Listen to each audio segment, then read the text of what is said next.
We are live here on OC Rock Radio on the TuneIn Radio app and on, of course, Jared's Facebook Live. I'm Nick Nenad. And I'm Jared Smith. And this is the Cover 2 podcast on a beautiful May Wednesday morning.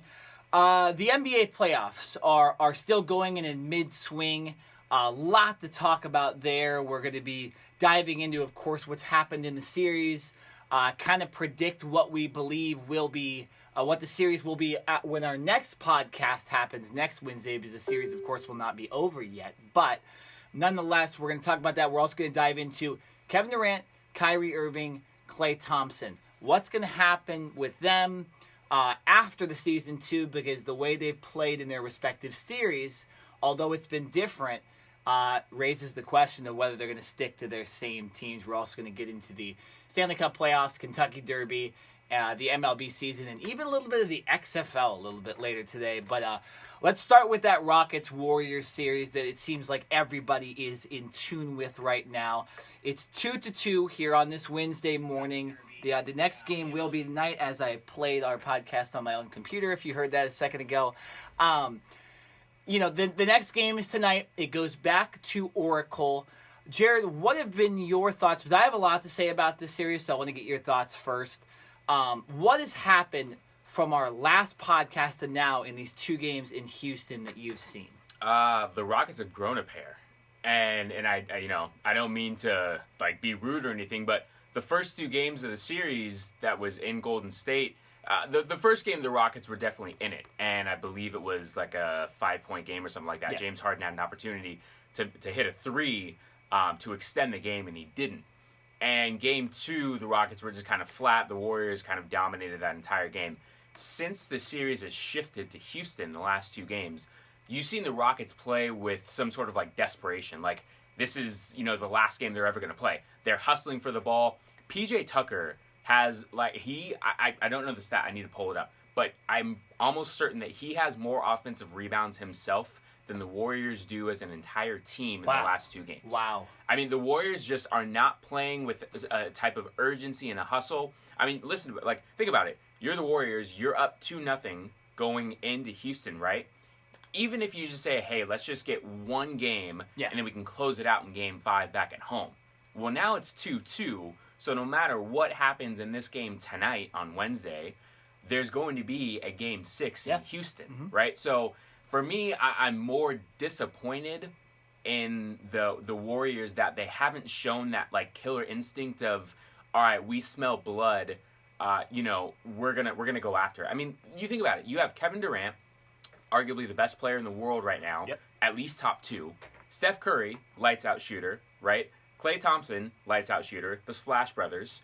By the way, I'm not really sure where Klay Thompson's been because this whole series... Is Klay Thompson still play for the Warriors? I don't know. They need to put an APB out for him because right now he's just been non-existent in this series so far. And I do want to elaborate on that a little bit later. Yeah. And of course, Draymond Green. Now, they are missing DeMarcus Cousins, who, interestingly enough, came out earlier this week and said that he plans to come back before this playoffs is over. You're crazy. So, we'll see what happens with that, but I'm not really too confident that will happen.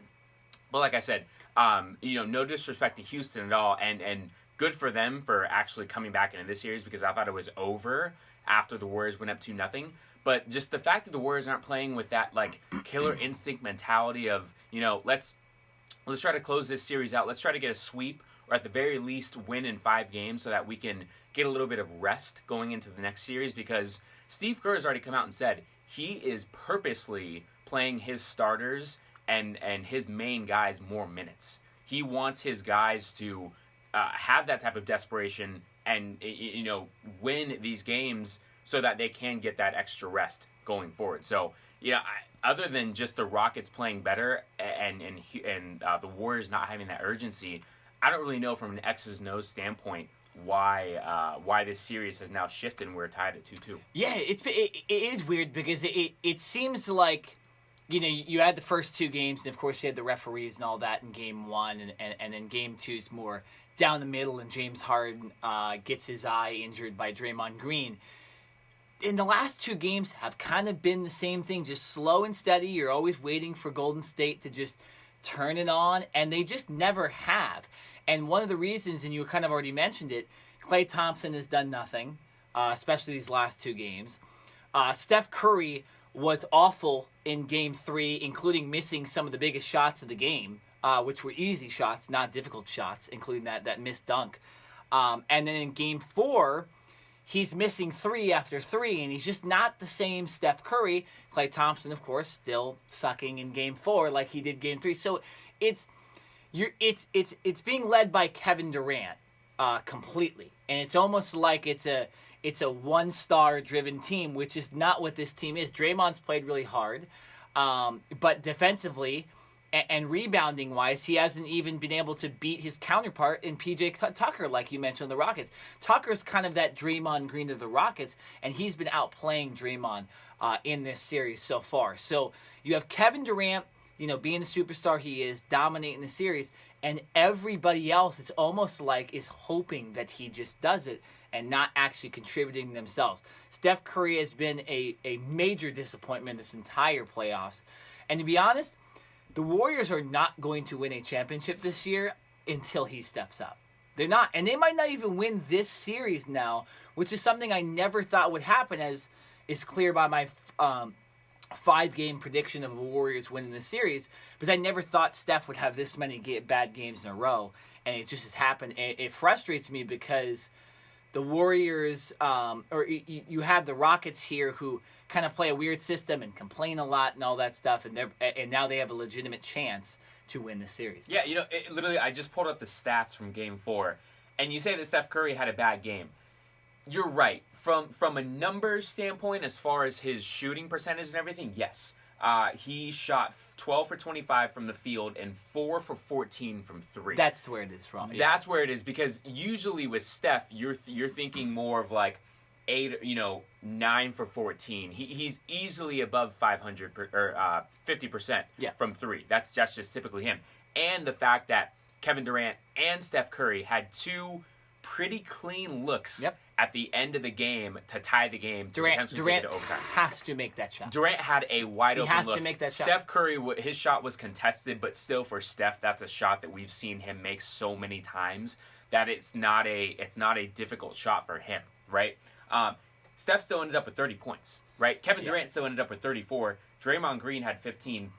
The one knock here, when you're just looking at the stats and the sheet, is Klay Thompson with 11 points. Yeah. He was 5 for 15 from the field and only 1 for 6 from the three-point line. So that, to me, is the biggest discrepancy here is Klay Thompson, the sharpshooter, one of the Splash Brothers, right, along with Steph Curry, and he only goes 1 for 6 from 3. Now, he played 36 minutes, and he was fourth in the starting lineup with minutes. Only Andre Iguodala in the starting lineup played less. Mm-hmm. But for Klay Thompson to only go 1 for 6 from 3, that's not going to get it done. So for me, Steph Curry, even though he didn't have a Steph type of game as far as his shooting percentage went, I'm okay with the 30 points. I think this is more on Klay Thompson and the fact that he just is not showing up. Now, yesterday morning on Tuesday, I was watching First Take on ESPN. Yeah. Stephen A. Smith brought up an interesting point, and he wanted to make sure he said this, that he didn't hear this and he did not speak with Klay Thompson directly. But obviously he has multiple sources, and he spoke with a source that's close with the Warriors that says that Klay Thompson is not happy with the team right now. He's not happy with, quote-unquote, getting the crumbs. Wow. And I think what he means by that is the fact that Kevin Durant and Steph Curry have been, the focal point of the offense. Now, whether that's Steve Kerr, just purposely saying I'm drawing up plays for those guys, or if it's just the flow of the game and Klay Thompson's not able to get into it, whatever the case is, Klay is not happy, apparently, right? And usually when Stephen A. Smith talks and when he says something, you're going to probably believe it and you can take it to the bank. So I don't know if that's attributing to him and not playing as well, if his mind just isn't here right now. But when that came out, I was kind of like, wow, that makes sense as to why he's not playing well. And I think this is all speculation, and we'll get into this later on. But I think it's becoming more and more of a possibility that, Klay Thompson will not be with the Warriors after this season. It's believable for sure, because the way he's played in the series in the last 2 games, Because one thing about him is, of course, his defense, too. That sets him apart from a lot of people. Obviously, he can make threes, but his defense is what people have known. And, for example, in Game 4, this last game that happened, minus 12. Minus 12.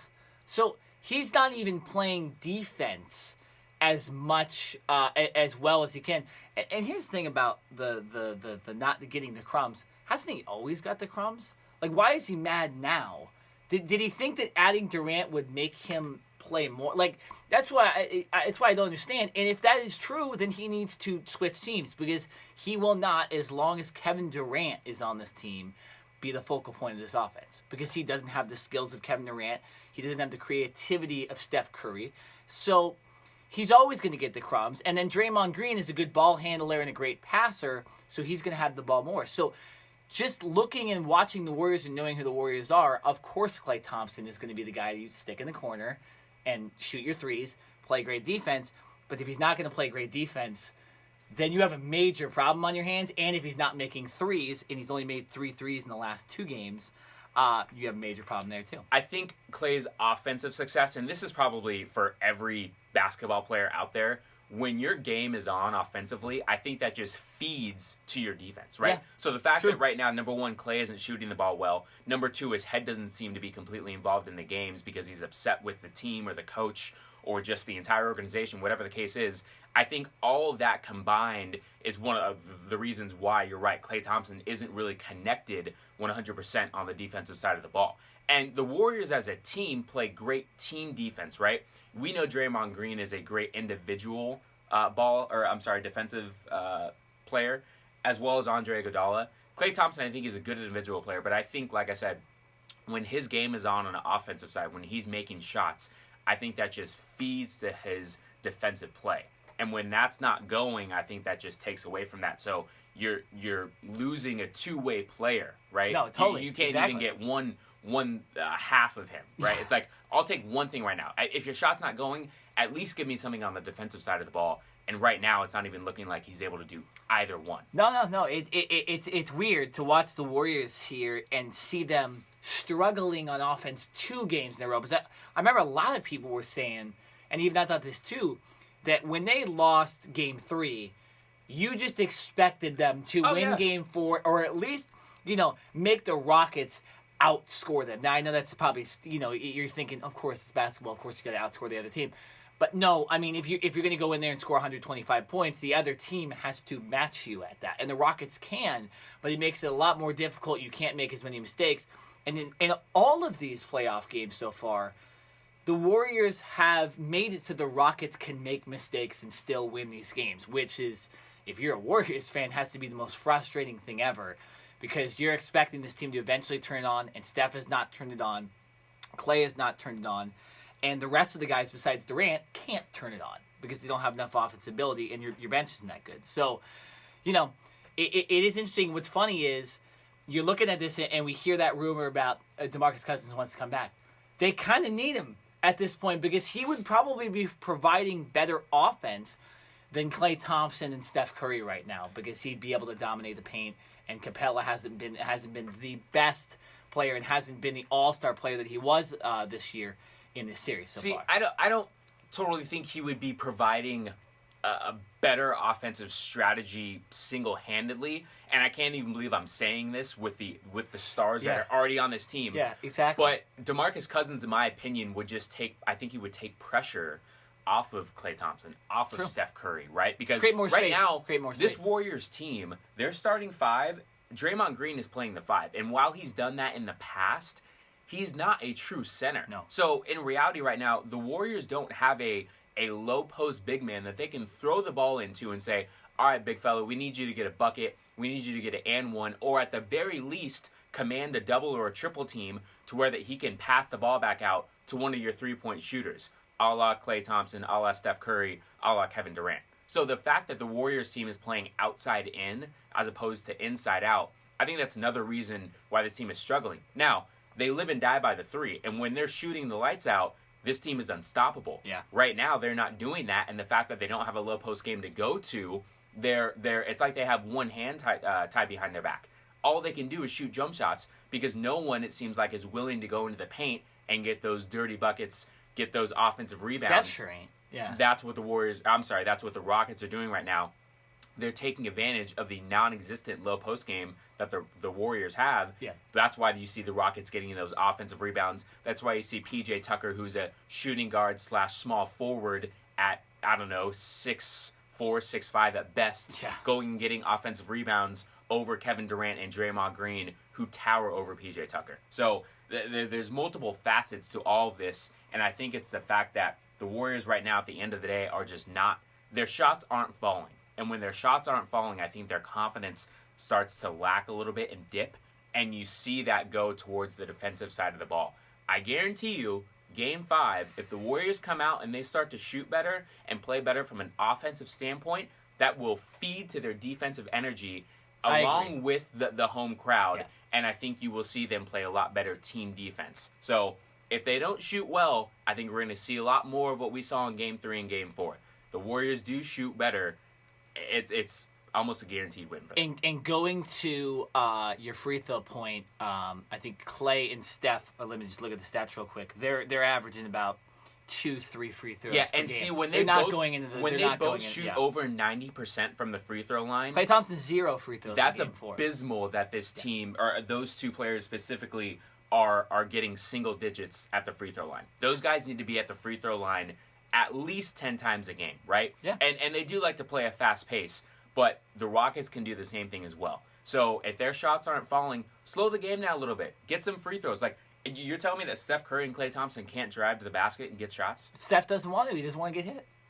You see, I've seen a lot of people make these points, and this is a great point. This is, I'm not a basketball guru, so you kind of go to these basketball gurus to get this information. And what they've been saying is that Steph Curry, the rules change in the playoffs, so he gets kind of roughed up a little bit. Not like the old days, obviously, but the referees let him play a little bit exactly, more. And that's the reason he's 3 free throws in Game 3, 2 free throws in Game 2. Klay Thompson 2 free throws in Game 3, 0 free throws in Game 4. So they have 7 free throw attempts total. Steph also in Game 3, 1 for 3 at the free throw line out of those 3 shots. So not only is he not getting the free throw line, he is not even making his shots, both at the free throw line and at the game. So very interesting. One more point I wanted to make, because we do need to move on to another series, is that, of course, James Harden has balled out in this series. And even with his injured eye, it's been amazing to watch him lead this Rockets team. But I'm going to say one thing. James Harden has proven in the past that he's not the go-to guy in the biggest game. And coming up in this series, there's going to be a Game 6, no matter what, where you're either going to have to save your team and save the season, or you're going to have to win the series. And if you don't do that, there's going to be a Game 7 where the same situation happens. I am going to pick the Warriors until I see James Harden literally win this series. Because he can score 40 points all he wants. He can be the MVP. But if he can't do it in the big games, he's just another Russell Westbrook. And he can't win the... Yeah. And I was talking to somebody about this too. We were talking about top 5 players. And we were saying, well, the Harden's definitely in there. But you got to think about Lillard now, because Lillard's really stepped up. And what I would say is, until Damien and Lillard obviously gets past Harden in the playoff series, I'm going to keep Harden, ahead of him in a standings thing for a top 5 player ranking.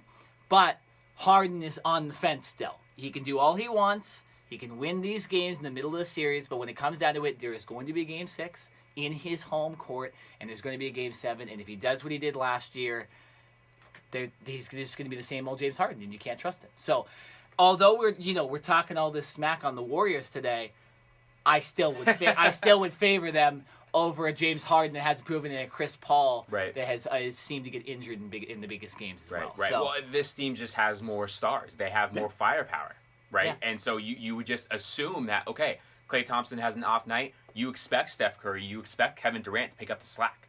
And while from the point standpoint, yes, Steph and Durant both had over 30, but from a efficiency standpoint, you're just not seeing it right now. Yeah. So hopefully the next game you can see all 3 of them light it up. To whereas with Houston, it's James Harden and Chris Paul. And, right? and Eric Gordon sometimes. Eric Gordon, right? But in a if Eric situation, Gordon, the thing about Eric Gordon is if Eric Gordon has a great game, you're probably winning. But you don't need him to win.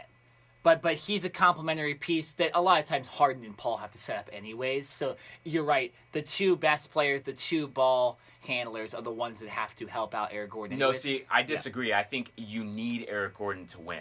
Because if you don't have Eric Gordon and you only have James Harden and Chris Paul, a two-headed monster, going up against a potential four-headed monster with the Warriors, I think that there's no way. Well, I think right? I think you're misunderstanding. What I'm saying is literally because Eric Gordon can't create his own shot, he needs Harden and Paul. So to say that he's one of the key players, I actually agree with what you're saying. I'm just saying he can't create his own shot, so he does need Harden. No, and Paul. I hear that. Yeah, I hear that. Yeah. But yes, when his shot is on and he's making shots, I think that frees up Harden and Chris Paul to not have to carry the entire load on their shoulders. As to where when Green isn't shooting well, when Gordon isn't shooting well, when PJ Tucker isn't shooting well, then all you're left with is James Harden and Chris Paul, right? And on most nights, going up against most NBA teams, that's fine.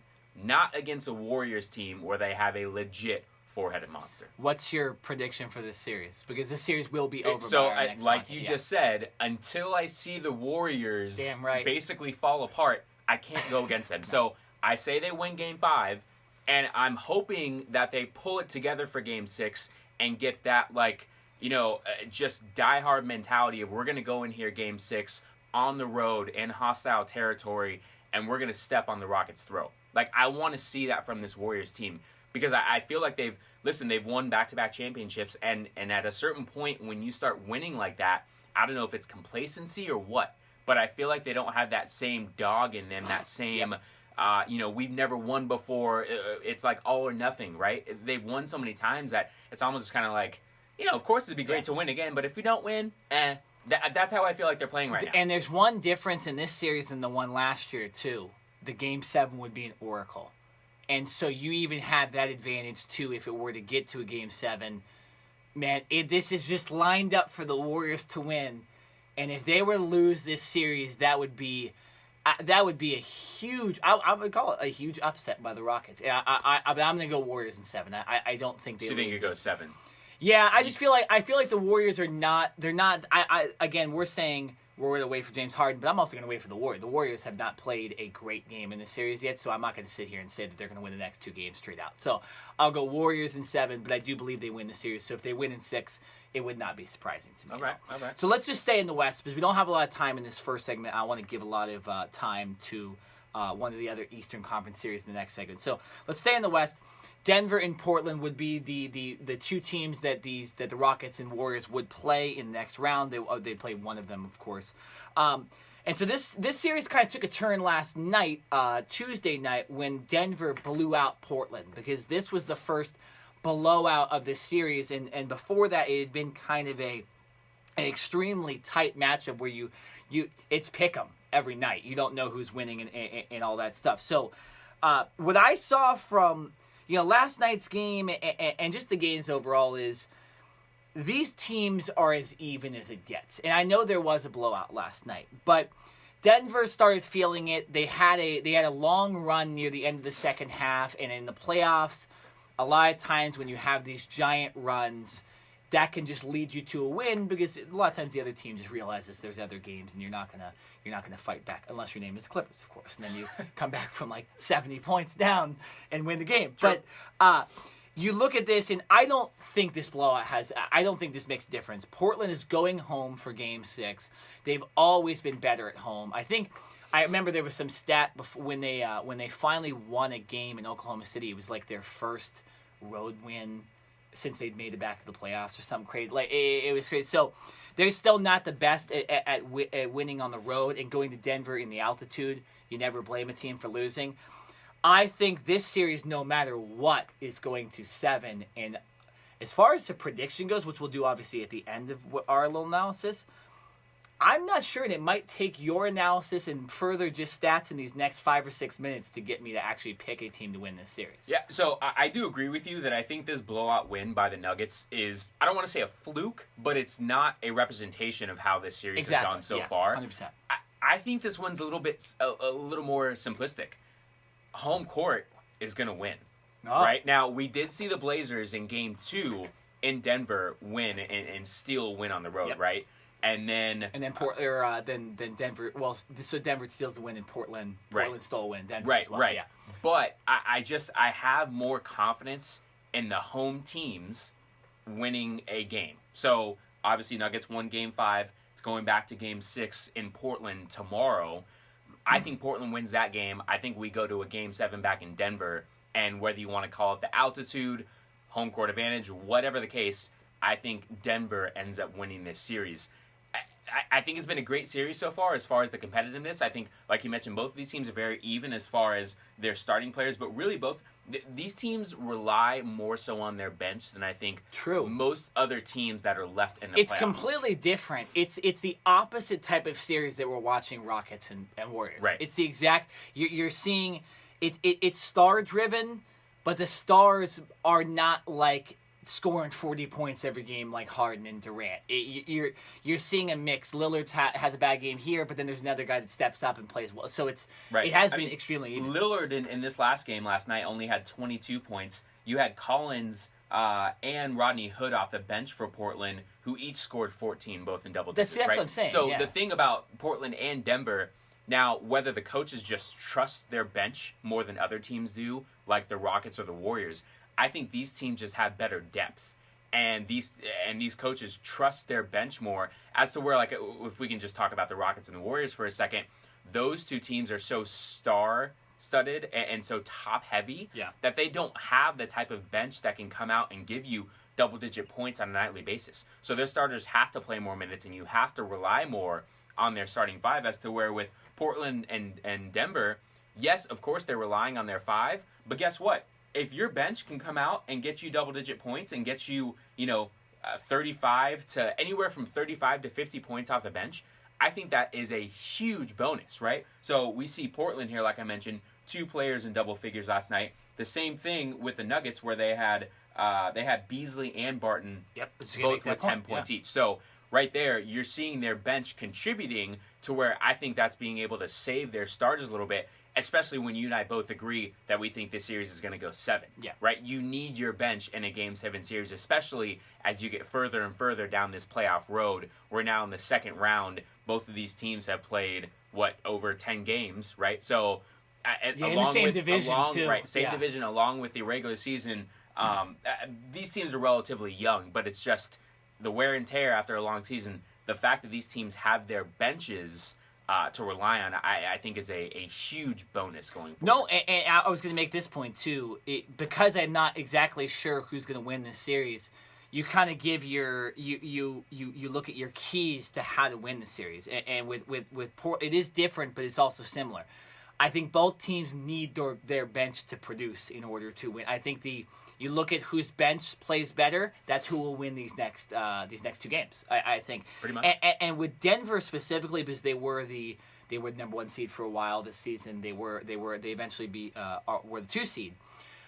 With Denver, when they play like a well-oiled machine, really, I mean, there's not a lot of teams that can beat them. And like last night in Game 5, they played like a well-oiled machine, and like we're saying, you have let me just get down. They scored these stats real quick. You have Millsap 24 points, Jokic 25, Murray 18, Gary Harris 16, Beasley 10, Barton 10, Morris 6 off the bench, Plumlee 9 rebounds off the bench. That's what I'm talking about. That is the well-oiled machine. They did the same thing in Game 4 and won that. So that is there. They just need to play, get everybody involved, be unselfish, play like college basketball, for example. College basketball style, where you pass the ball, keep it going, and not just give it to Jokic every single time, and not just have Jamal Murray go one-on-one and all that stuff. You need everybody to get involved. And in the biggest plays, you give it to your stars, but you can't be doing that the whole game. That's for Golden State and the Rockets to do, right? Okay, because they can, and they have superstar players. For Portland, same thing, but Damian Lillard does need to play a little bit better than he did in Game 5. He needs to lead his team like the true leader he is. We were talking about him being a top 5 player. The reason we're talking about him in that sense is because he showed that this season and in the first series of the playoffs. But if you go in and you don't play well in this Game 6 and you end up losing in 6, or you go into Game 7 and you don't play well in Game 7, we're going to be saying you can have all the bench you want, but you are the star player. CJ McCollum's great, but Damian Lillard is the clear best player on this team. So he needs to, not only does the bench need to help with Portland, Damian Lillard needs to play like the superstar he is. Agreed. Yeah, so so you said, who are you going, Denver in 7? Denver in 7. I'm going to go Portland in 7. I think Portland finds a way. I remember I was very high on Portland before the series. Okay. They haven't showed me anything that would say they're definitely going to lose this series. So I'm going to go Portland. I think Denver's a young team. They'll be in the playoffs for a while, but I think Portland's kind of been building up to this, kind of a successful playoff run. And I'll say this too. No matter who wins this series, they will give the Rockets or Warriors fits in the next series. doubt. This Western Conference Finals will not be like the Western Conference Finals we've seen in the past. Not at all. Besides, teams are more. Even the Warriors have gone from the creme de la creme, which they still are. Yeah. But they're not just the team that can just go in and blow out. No, these other teams have gotten better. Yeah. They have as well, and I think the Warriors have slightly regressed. So there has been a little more catching up by the rest of the Western Conference. And you're right. I think whichever team moves on to face potentially the Warriors in the next round, it will be a dogfight. It will not be a sweep or easy by any stretch. No, I agree. So Western Conference playoffs, you have Warriors in 6. I have Warriors in 7. You have Denver in 7 in that series, and I have Portland in 7. So. We will move on to our next segment after this quick break. We're going to be continuing with the NBA playoffs. We're going to be jumping into the Eastern Conference. Bucks dominating the Celtics series. What will happen with Kyrie Irving? Everybody's talking about. We're going to talk about it too. And then we'll talk about Kawhi Leonard dominating the Raptors 76ers series and what the 76ers need to do to not lose that series. This is the Cover 2 podcast on OC Rock Radio, the TuneIn Radio app, and Facebook Live. We will be right back. We're confident, but I don't think we can get too confident and settle, get comfortable. We know how good of a team we are.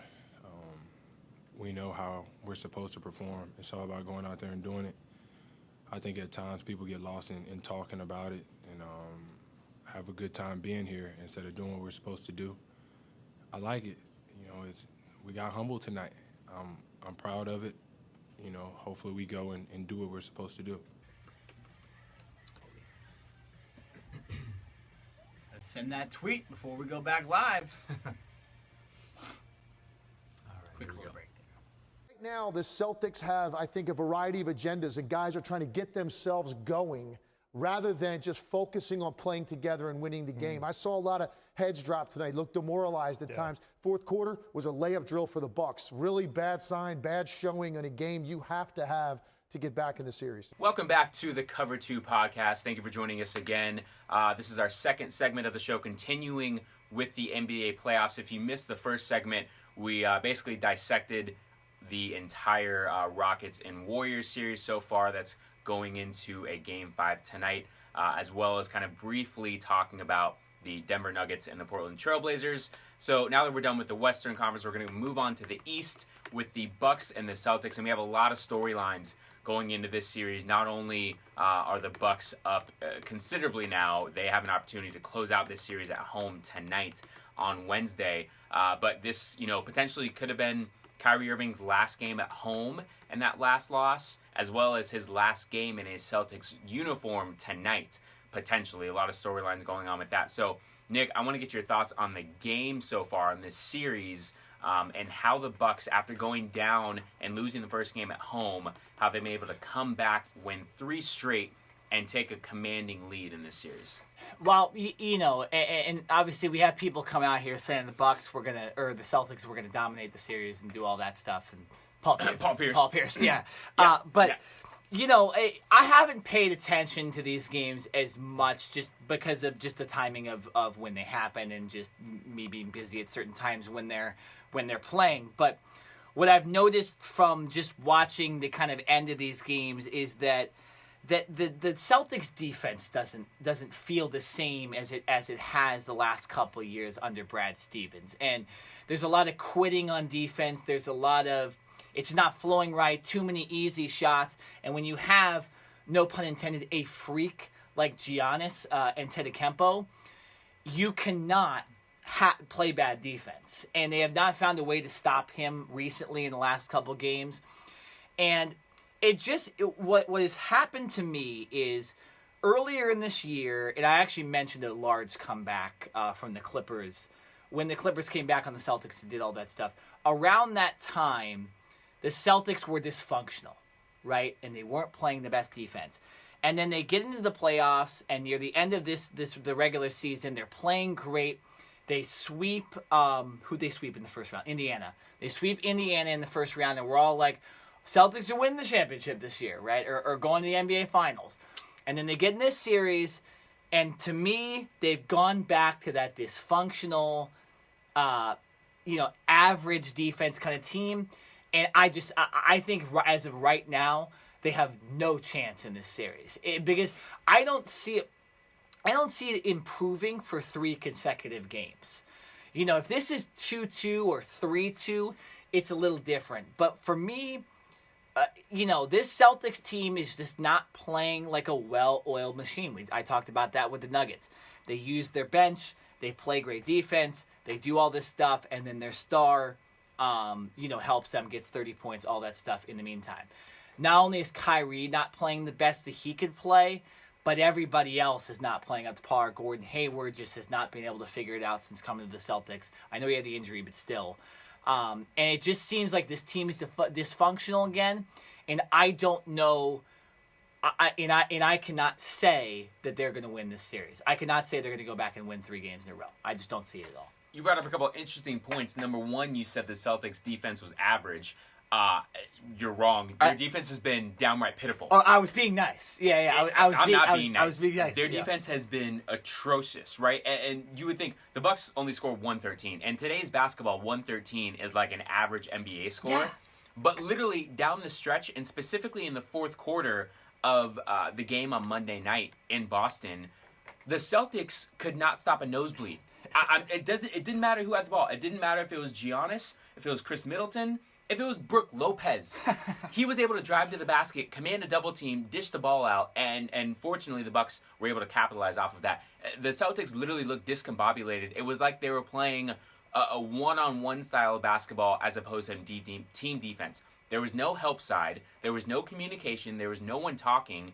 And while the Celtics were able to put up a good amount of points and stay in the game, it seemed like every time the Celtics went on a run, or every time you thought, okay, the Celtics, they've scored 2 buckets in a row, let's see if they can get a defensive stop. The Bucks would come down and they would be able to take advantage of the lackluster defense by the Celtics. So in reality, to me, this is all about the Celtics defense. I don't care how well they're playing offensively.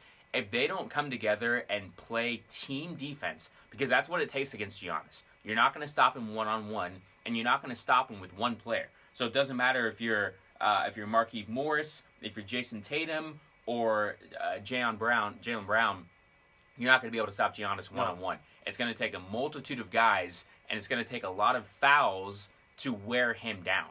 So the fact that the Celtics have not been able to do that is, in my opinion, the main reason why the Bucks have won 3 in a row and have an opportunity to close out this series at home. The other part of that, you mentioned Gordon Hayward and the fact that he hasn't really been able to put it together ever since he's been in Boston. You're right. Obviously, that gruesome injury set him back an entire year. And he's probably just within the last few months feeling comfortable from a mental standpoint to where he's not necessarily thinking about that injury. But he logged 27 minutes last game, and he only scored 2 points, right? He only had 5 field goal opportunities. Now, what is that, Gordon? Come on, man. Whether he's just not being, associated in the offense, or well, no, he is because it's 27 minutes.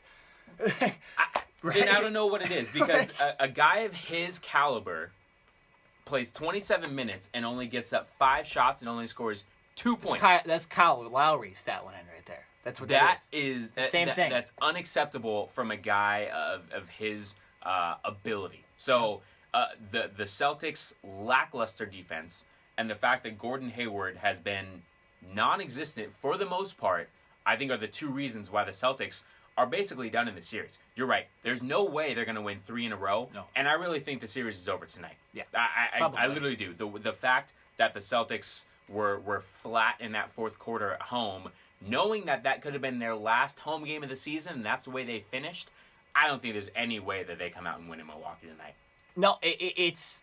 I agree with you. And not only are they down this series, but they play in Milwaukee tonight, like you mentioned. They don't have the 5th game home game, like the Warriors do, for example. And the Warriors are only down 2-2. But so, man, and Milwaukee, I think that crowd knows, and I think a lot of the rest of the NBA is realizing, the Bucks are a good team this year, and they legitimately have a chance to get to the NBA Finals. And there's just no way, with the way the Greek Freak has played, with the way his complementary pieces have played, that they're going to lose 3 games in a row, especially only having 1 game back in Boston. It just seems like... What's funny is it doesn't seem like the Boston crowd even is, behind this team 100%, right? Even... You actually, it's almost like the 2 Boston teams, right? They're both in the playoffs right now. I think these fans in Boston are getting a little... they're just... Complacent? They're expecting a lot more. And I'm not even kidding because although Columbus ended up losing the series, which we'll talk about later, when the series moved from Boston to Columbus, a lot of the Columbus players were saying, I'm talking about the Stanley Cup Playoffs here, I'm not talking about the NBA. A lot of the Columbus players were like, oh, well, our atmosphere will be way better than that. That wasn't even that difficult to play in, for the playoff series. And you look at the Celtics and you watch those games and the crowd's not really into it either. And maybe it's because they're underperforming and they expect more. But, when you're winning a championship every single year, sometimes your fans aren't going to be super into it. Whereas you have the Milwaukee crowds, you have the Toronto crowds that haven't seen championships in a long time, Philadelphia, for example. So that it's just more fuel in the fire the way the Celtics aren't winning the series. I don't even think they have a true home field advantage when they go back either, and I just don't think the Bucks will have any problem in winning one of the next 3 games. Right? Here's another point that I wanted to bring up, and I think this goes to the mental psyche of this entire Celtics team and the way they've just had a roller coaster ride so far this season. I'm looking at their bench right now, and I'm looking at Marcus Smart and Terry Rozier. Marcus Smart does nothing. 2 guys who last year, and even at some parts at the beginning of this year, were in the starting lineup. Goose eggs from those guys. Right, they were in the starting lineup, and they were playing considerable minutes for the Celtics team. Right now, they both hit double digits in minutes. Marcus Smart played 15. Terry Rozier only played 10.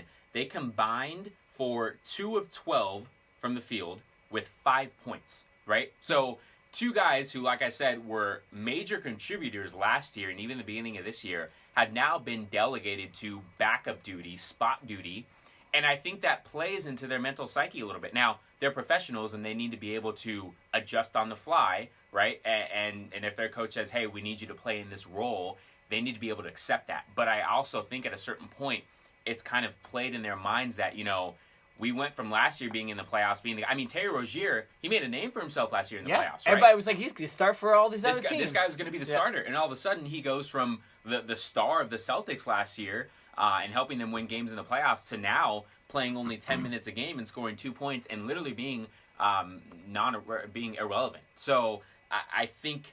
Now, I'm not saying that's the reason why the Celtics team is losing, but I think it plays a major factor and something that many people don't necessarily talk about when we talk about the mental side and the psyche side. Yeah. It's just about, hey, you guys are professionals, you need to go out there and play, and you need to deal with the cards that are being handed to you. But this team has just been so up and down and in flux. Now, their injuries have played a part in that, but I don't know right now if this team just isn't gelling, right? And they're not gelling on the defensive side of the ball. And it doesn't seem like they're even gelling in the locker room. So all that discombobulation, leads to our next point before we go to the Sixers and Raptors. Yeah, can I just say one thing? Oh, so yeah. Marcus Smart, I believe, was injured in Game 3, but he still was listed, and he did get into the game because he had -1. Okay. In that game. So yeah, he did get in the game, but he got a -1 immediately when he went in. But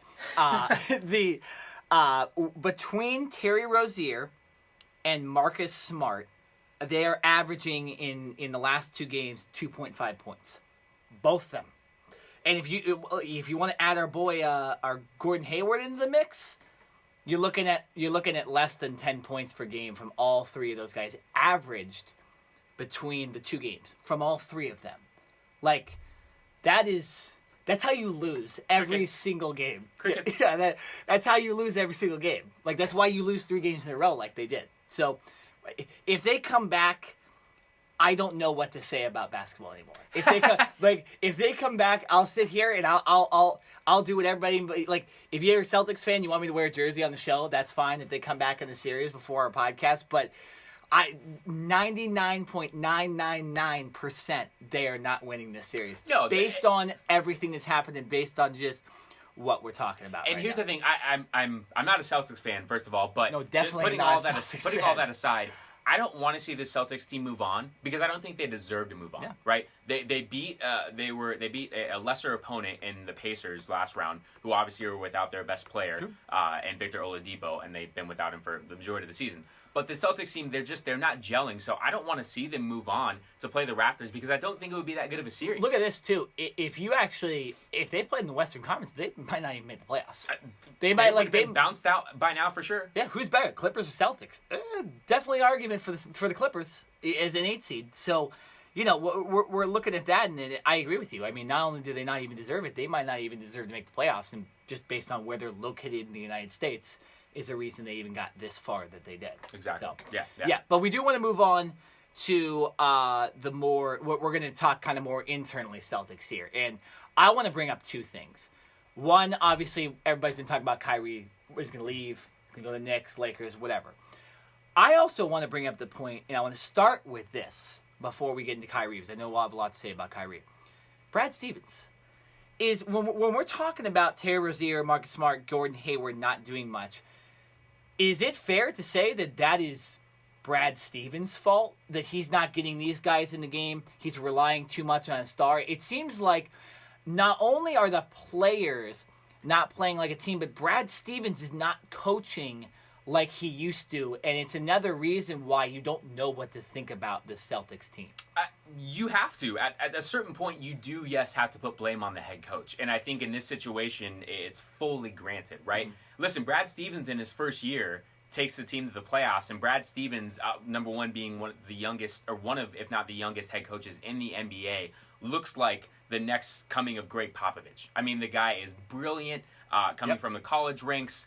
And the way that he was able to command the team in his first year at such a young age. I mean, there's some guy that, like, half the guys on the roster are closer in age to Brad Stevens, right? So it was very interesting that he was able to come in his first year and have this type of success that he did.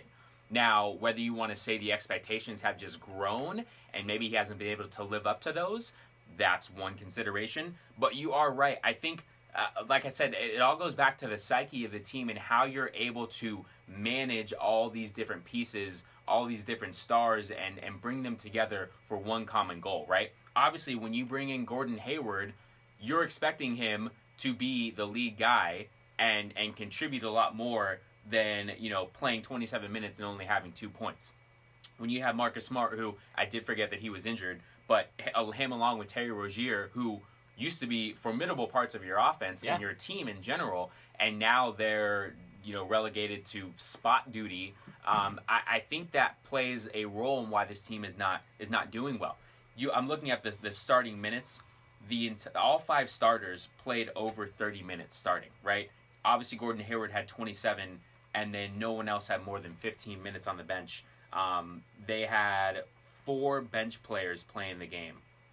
Right, so you have a 9-man rotation, but in reality, you're only having a 6-man rotation because it's the starting. It's a 5-man rotation because the other guys. What we're looking, I'm looking at the bench.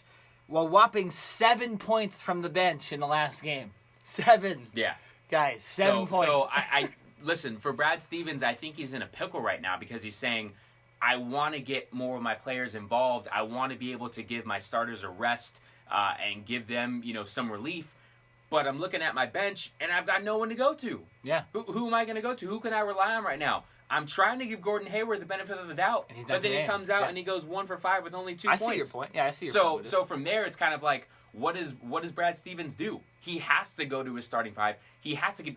Kyrie Irving played 44 minutes. He rested for 4 minutes, which averages 1 minute per quarter. Yeah. Right? Basically, I think the writing is on the wall for Kyrie, and they're just saying, we're going to let you go, man. We're going to burn you out. You are going to be the reason why we win or lose, basically, because none of our other starters, even though all the other starters were in double figures, there was no one that was taking command of the game. No. And when your star player is Kyrie, if you're Brad Stevens right now, I think you are in desperation mode where you have to rely on Kyrie and say, I don't care if you play 48 minutes. This is, our backs are against the wall. This is literally win or go home right now. So, and this game tonight, I'm expecting this starting 5 to do kind of the same thing again as far as minutes go. I think everyone's going to get over 30 minutes a game. Oh, for sure. I think Kyrie's playing all 48. I don't think Kyrie He's playing all sits 48 out. tonight. You can't afford to have Kyrie sit out. Well, you got to showcase him in this last game with the Celtics. I'm joking. Yeah. I'm joking in a way, but also maybe not. LeBron in the finals last year, that was actually ended up being his last game. At the end, because I want to get your point as well, I don't think Brad Stevens, I think he's fine and secure as far as his coaching spot. I don't think, he gets fired or anything if and when the Celtics do end up losing the series. But yes, he does have a lot of this blame as far as, well, how come you weren't able to utilize your bench more? I mean, where was the defensive schemes and all that stuff that we saw in your first year, and now we're not seeing that. So, yes, he does have a lot to answer for that. But his job is secure, and Brad Stevens isn't going anywhere. No, I don't think he's getting fired, but you definitely have to start thinking about whether he's, this end-all, be-all super coach that everyone kind of thought he was being. And I think our Facebook feed is messing up here. So, Jared, we'll just probably finish off the segment here and just here on live on OC Rock Radio and the TuneIn app. But Al Horford also, this is another thing, because I'm looking at Al Horford and Marcus Morris, who are your big men right now in this lineup. And another reason I want to put blame on Stevens is because Al Horford shot, what is this? I'm going to game 4. He shot 8 threes in game 4, and in game 3, he shot 5 threes and only 8 field goals overall. So that seems like a scheme problem as well. Marcus Morris shoots 0 free throws, which means he's not driving to the basket. He's not doing the things he needs to do. He's also shooting a ton of threes in this game as well. So another reason to blame Brad Stevens for all this stuff is just based on the fact that, even the guys are not playing to what their position is meant to be playing for and stuff like that. So I think not only is he burning out Kyrie, and Kyrie's not even scoring 30 points, but the big guys are not even doing their job, and they're not getting down the post. They're not doing the dirty work. They're not getting 10 rebounds. They're getting 8 rebounds and shooting 8 times per game, or Morris is shooting 8 times. It's just like, it's it's got to be frustrating for everybody. So I think there's blame to put on Brad Stevens in that case as well as the defense and as well as the bench is concerned. But we do need to move on. Kyrie Irving, Jared, what's your prediction to what happens with him? Because this, either this game or the next game is more than likely, people are really going to be talking, is this Kyrie's last game with the Celtics, all that stuff. What is your position, and what should he do? What should happen with Kyrie Irving? The writing's on the wall, and I think it's time for Kyrie to go. Listen, I don't blame Kyrie for leaving Cleveland and wanting to go to the Celtics. He left Cleveland because he was basically tired of being second fiddle, right? And at that point, especially in LeBron James' career, there was no one that was going to outduel LeBron, especially being a teammate of his. Now, LeBron is known for getting his teammates involved and all that stuff, but I think for Kyrie, internally, he wanted to be able to say, this is my team, right? I'm going to lead this team. Not to say that he didn't want other stars or other great players around him, but he wanted to be the main focal point and the guy that, at the end of the day, the MVPs, and this is the reason why this team won. I think Kyrie wanted to be that guy. So he went to Boston, who already had a great nucleus of talent, and he said, I can be this one missing piece, this one superstar that can bring Boston a championship. And unfortunately, he hasn't been able to do that, along with injuries. But yes, I do think that the writing is on the wall and that it's time for Kyrie to leave. Now, where does he go? That is the million-dollar question.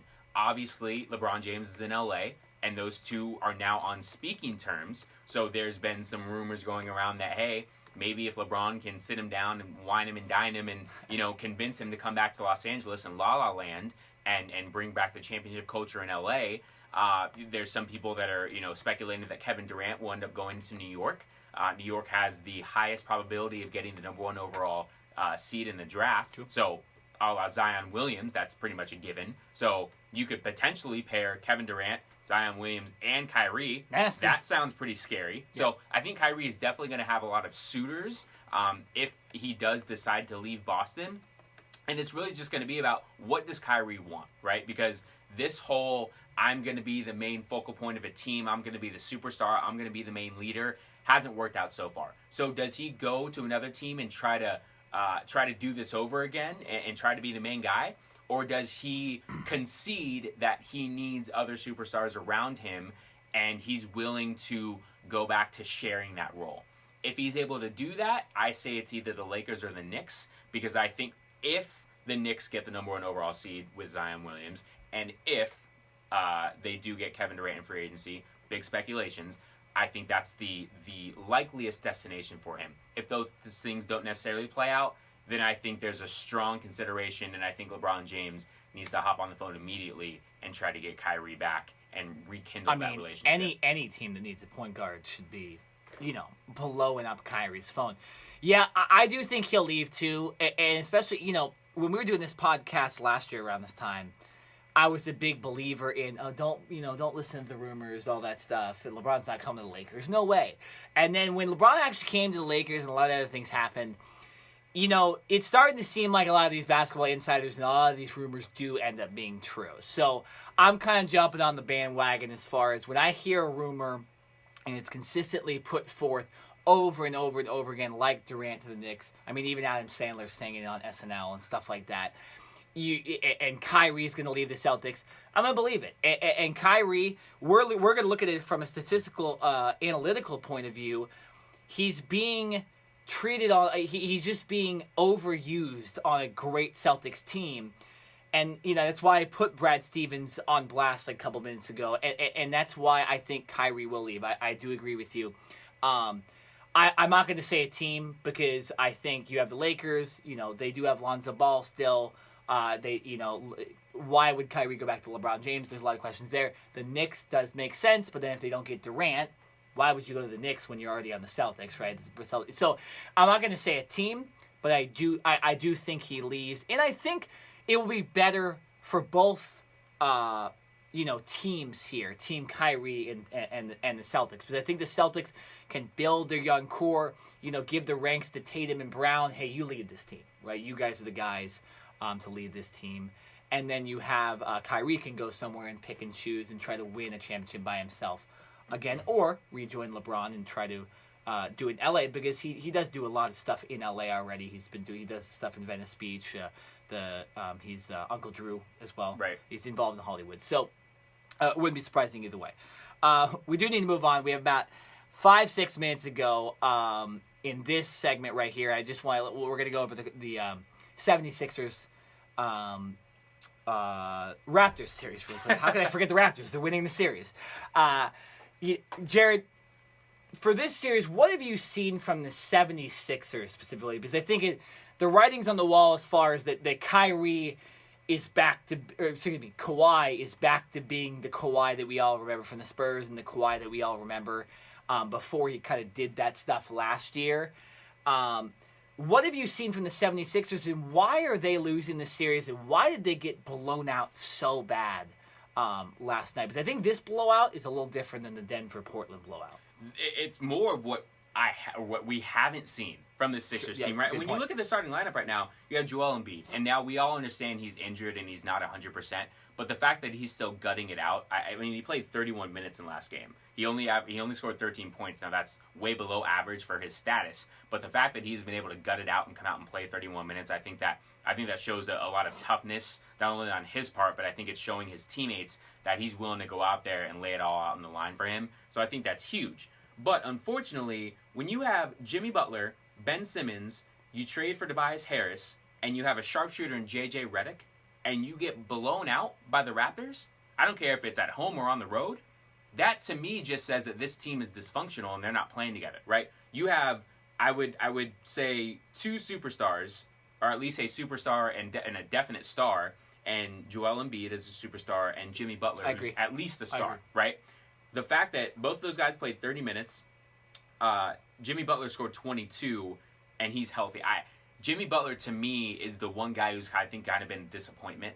Now, he's had some big shots. I believe it was game 1 or game 2 where he really came through.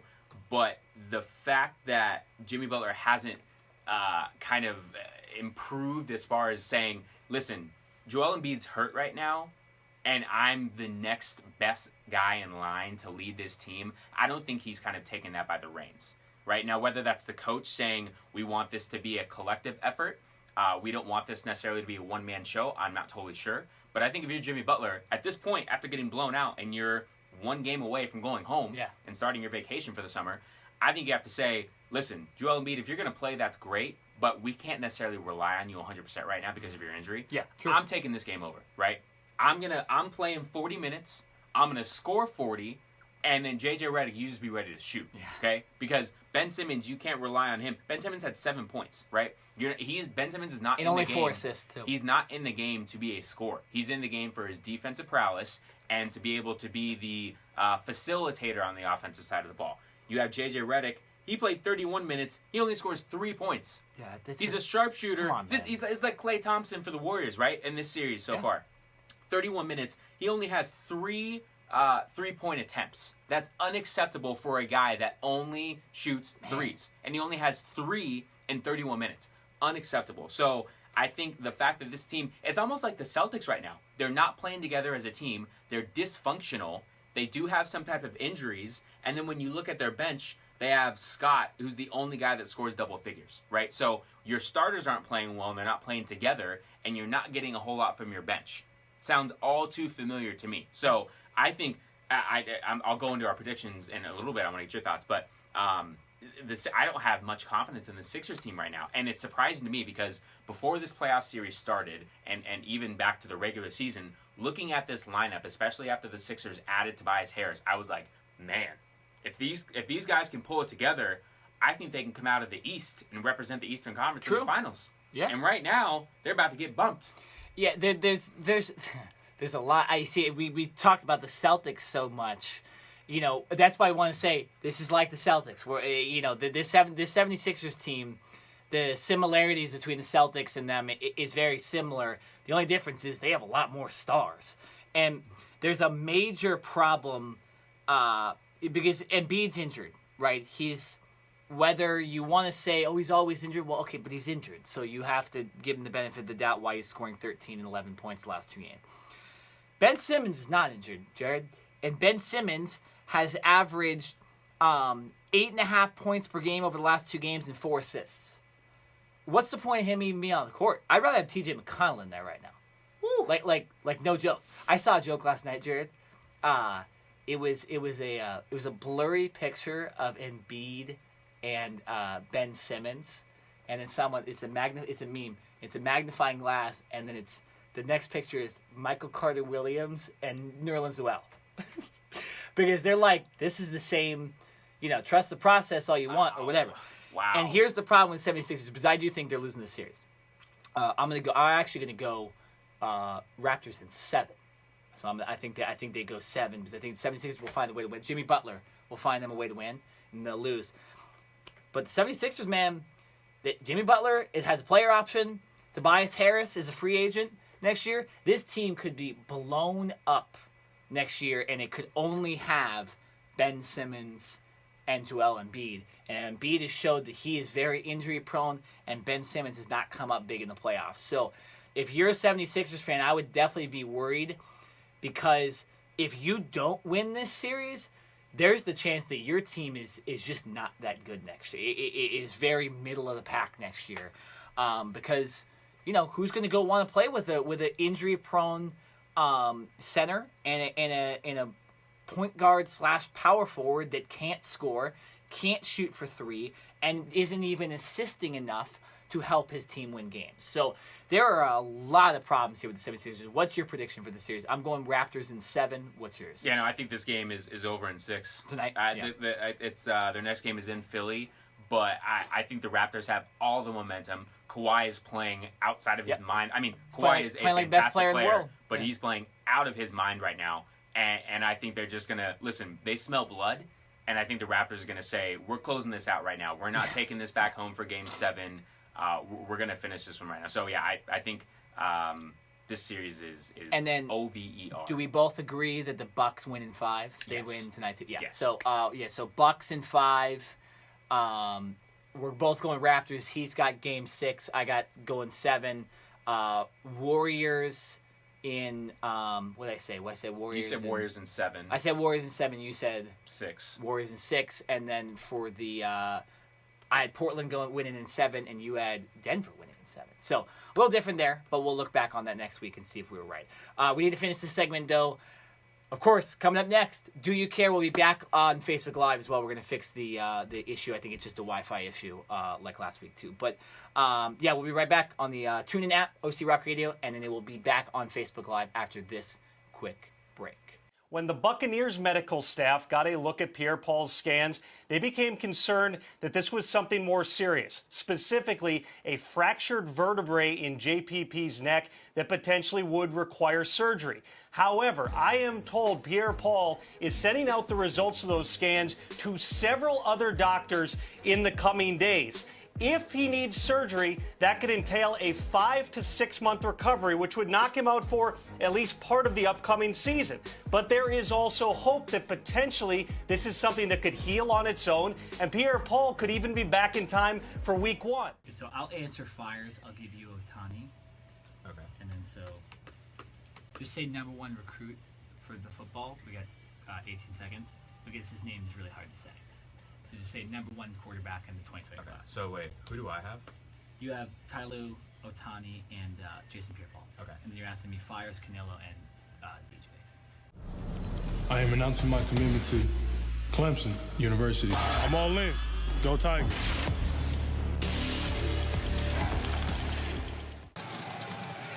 Swing and a miss. He did it.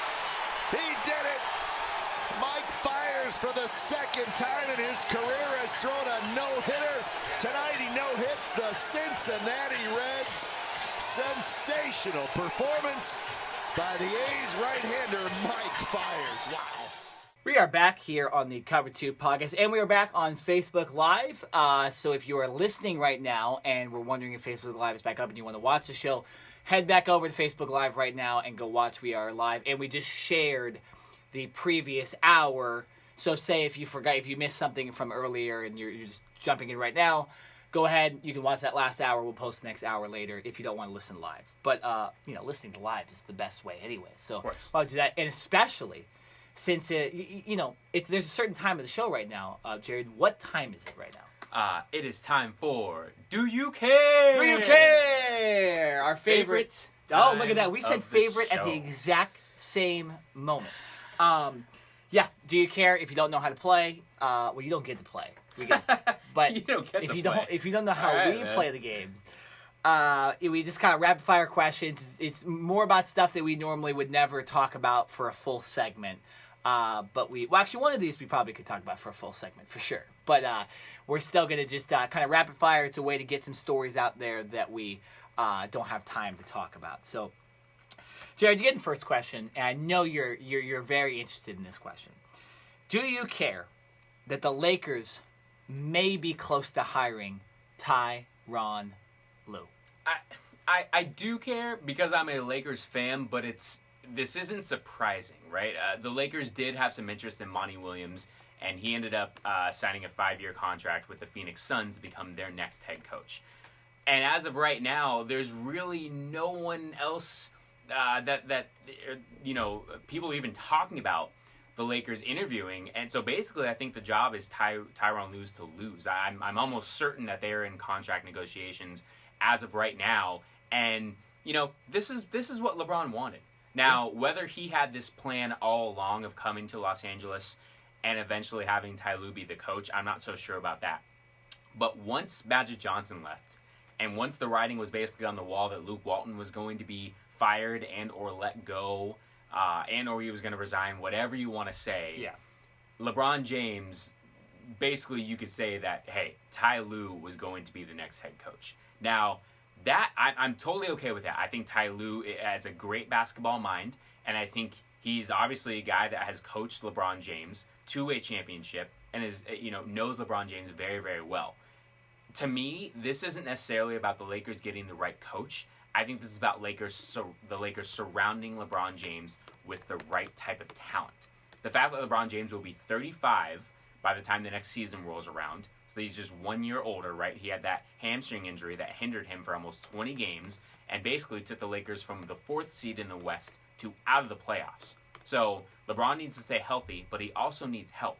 So whether that's a Klay Thompson who's not happy in Golden State, whether that's a Kyrie Irving, who we both just said the writing is on the wall for him with the Celtics, or whoever else it may be, LeBron James needs help. He needs shooters, and he needs other guys that he can consistently rely on, along with the young nucleus, that core that the Lakers already have. So, if the Lakers come to the decision that Ty Lue is the best guy for them, that's great. I'm all on board for that. What I'm really here about is who are the Lakers going to get on the court to surround LeBron James so that he doesn't have to be the main guy anymore. Because as great as player as he is, he's still a top 5 player, probably top 3.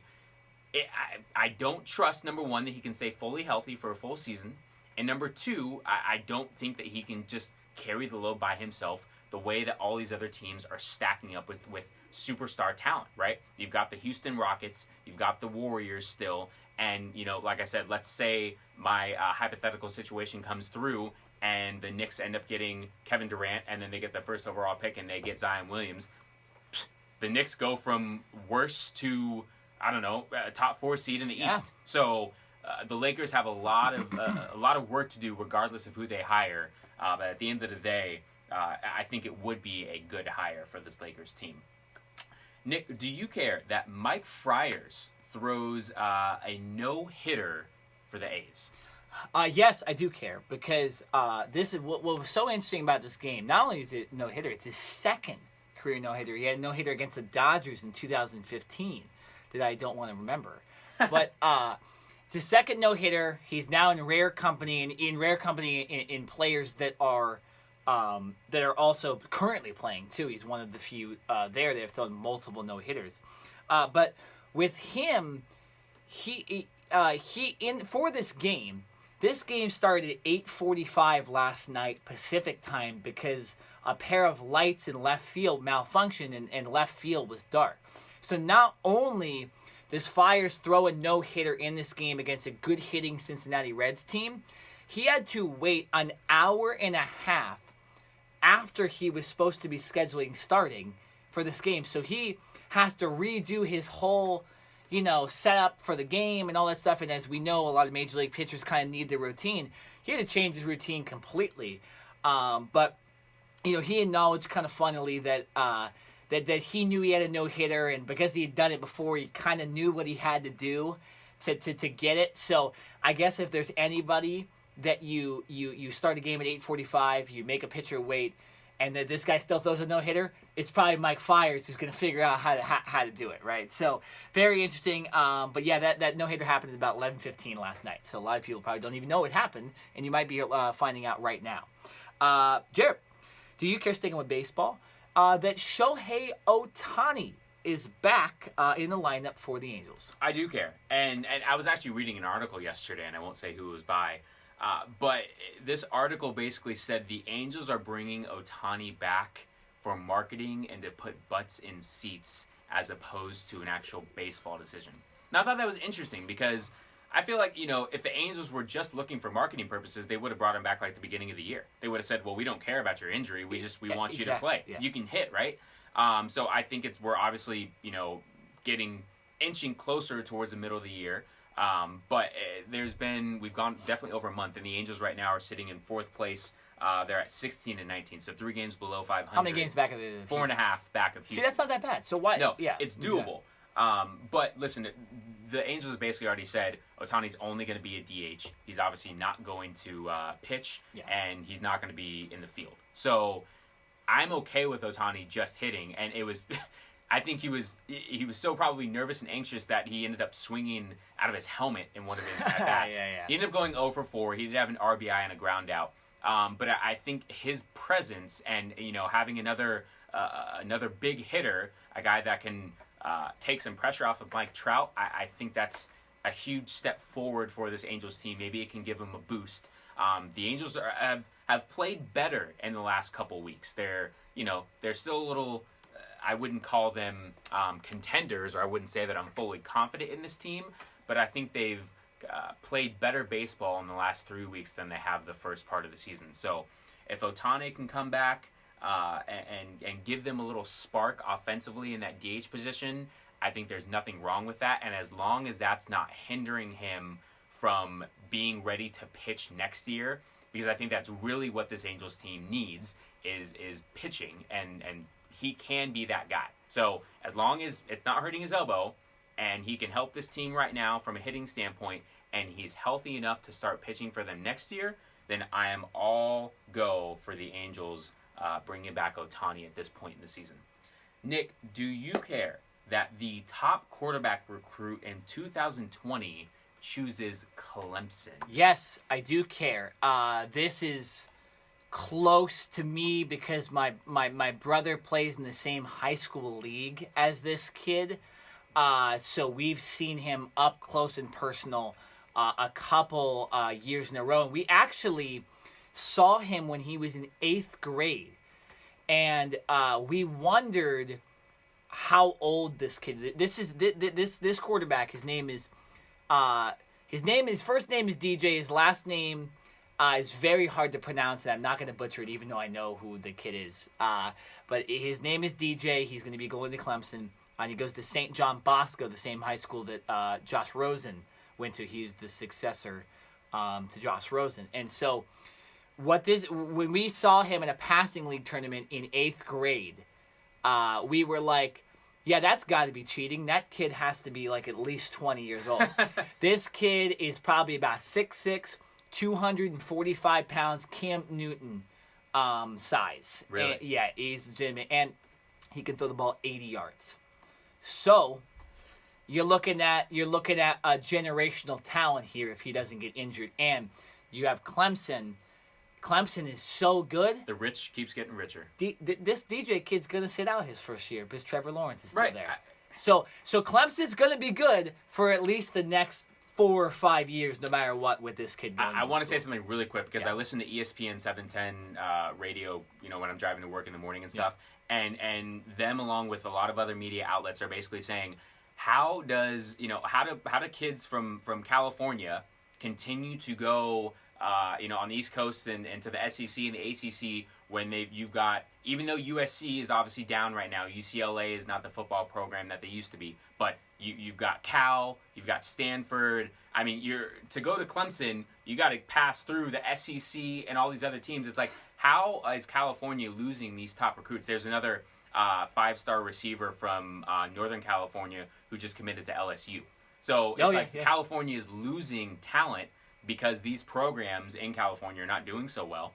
And I think it's just very interesting that you're having these players literally go across the country to play for Clemson. The one thing that I do think Clemson has is Dabo Swinney, unlike many other coaches in college football, can say, listen, I just got signed to a 10-year contract. Exactly. Yeah. I ain't going anywhere, right? Unlike USC, where who knows if Clay Helton's going to last 3 games. Sure. So that, along with that, I mean, how lucky is Clemson, right? You get Deshaun Watson, right? Yeah. Then you have Bryant, and you end up sitting Bryant after Deshaun Watson because you have Trevor Lawrence. and now you get the next best recruit. And then you beat Alabama in the national championship game. Like blow I them said, out the rich keeps getting with richer, that man. guy you put in to fit. Like It's unbelievable. Yeah, It's unbelievable. it's But, crazy. Good for Clemson. No, exactly. I had to say that. Sorry. And one, because we know this, we don't know him personally, but my brother has interacted with him a lot, and we do know some intricate details. So he was going, as far as you're talking about California, he was not really considering any California schools. He was considering one Pac-12 school, and that's Oregon. He was visiting Oregon last week. I can confirm that because my brother had a conversation with him for about 20 minutes about all this stuff and didn't get the scoop that he was going to Clemson. But from what I've heard, his top three were Oregon, Clemson, Alabama. Clemson is his dream school. So I think even if USC was a powerhouse, for example, I think he probably still would have went to Clemson. So to your point about the California schools, I think this kid specifically, he looks at Clemson, and maybe that's because of what they've done in the last couple of years. He wanted to go there, got the offer, and went there. So, but yeah, the rich get richer, and you're looking at the, 2024, 2023 number one pick in the NFL draft, potentially, right there. So, just saying. Jared, do you care that Jason Pierre-Paul has a fractured neck and may miss the entire 2019 season? I do care, and this is obviously a very serious injury. This was a single car crash that happened last week, and I'm surprised that we're just learning about this. Just came out yesterday, but this says that this happened last week. I'm not sure if they were just trying to respect his wishes and keep this out of the spotlight. But Jason Pierre-Paul, the defensive end for the Tampa Bay Buccaneers, made a name for himself with the Giants and then got traded to the Bucs last year. He suffered a fractured neck, which is, very, very serious, almost life-threatening. He's more than likely going to need surgery for sure, which will completely end his 2019 season and who knows beyond. Right now, this is just about him and his health, and this has nothing to do with football. So, from a health standpoint, I hope he's able to recover from this, whether he actually needs surgery or not. I think he's getting a second and third opinion from neck specialists before he actually decides on the surgery.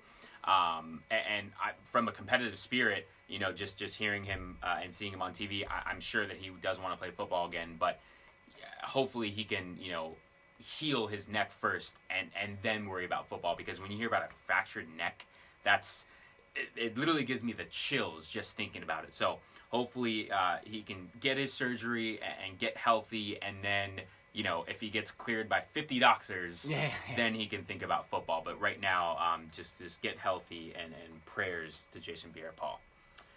Nick, last question for you, sir. Do you care that Canelo Alvarez wins his third middleweight title and he defeats Daniel Jacobs? No, because it was expected, and Canelo Alvarez is a monster, okay?